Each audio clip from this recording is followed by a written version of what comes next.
Dalam video ni saya nak kongsikan satu gadget yang saya rasa sepatutnya semua rumah mesti ada. Sebab sekarang ni ramai orang yang concern tentang kesihatan, kan kadang-kadang dia tak tahu macam mana nak check tahap kesihatan dia. So salah satu benda yang saya cadangkan you ada dekat rumah ialah kita panggil blood pressure monitor ni. So blood pressure monitor ni tak kira lah apa brand pun sebenarnya sekarang ni kalau kita tengok sekarang ni pilihan dia dah senang. Compare dulu kita kena beli yang harga ratusan ringgit. Tapi sekarang ni dengan adanya Shopee, kan banyak platform kita panggil e-commerce ni, you boleh dapatkan blood pressure monitor dengan harga yang tak sampai RM50 pun ada. Jadi saya nak review blood pressure monitor ni. Ni saya beli untuk saya lah. Bila kita 40-an ke atas, so kita start monitor lah kan. Kadang-kadang stres, kadang-kadang so kita tak nak tiba-tiba je kan, tiba-tiba collapse. So kita at least bila kita selalu check, kita tahu tahap kita punya tekanan darah tu macam mana. Okay, so jadi blood pressure monitor ni yang saya pegang dekat tangan ni, okay, yang ni actually dia ada dua jenis power option. Pertama dia ada kat belakang ni, dia ada untuk letak bateri kan. Ni letak bateri. Dan satu lagi dia ada dekat tepi ni kalau you tengok. Ni type C punya point ni.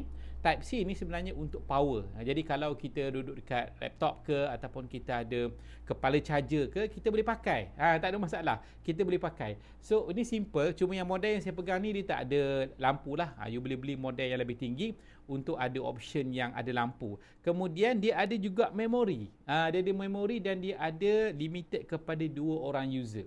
Maksudnya dia boleh record memori apa kita punya bacaan untuk dua orang user. So apa lagi yang saya suka pasal ni ialah lepas kita check, mungkin yang biasa guna blood pressure monitor ni mungkin okey lah kan. Tapi kalau yang tak biasa, okey, bagusnya ialah benda ni, dia lepas kita baca, dia akan ada audio. Dia akan bagi tahu terus kita punya bacaan pressure kita berapa, atas berapa, bawah berapa.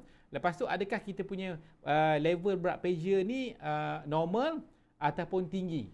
So dia akan bagi tahu secara audio. So yalah, kadang-kadang kita pasang kan, kita rasa macam okey, malah nak tengok dekat skrin kan, tak ada masalah. Dia akan bagi dalam bentuk audio. So ini saya rasa benda yang satu gadget kesihatan yang you patut ada. Kalau tak kat rumah pun kan, you kena bawa travel. Especially orang yang memang ada concern, memang ada masalah tekanan darah. So benda ni you boleh bawa, cost pun tak sampai RM50. So you boleh tengok dekat bahagian produk, boleh cuba mana-mana blood pressure monitor yang saya tag. So so far function dia amat senang, sangat senang nak guna. Dan pada saya, you boleh letak mana-mana lah. Kadang dalam kereta satu, dekat kampung satu, dekat rumah satu. So itu saja untuk review saya tentang blood pressure monitor yang bajet ni.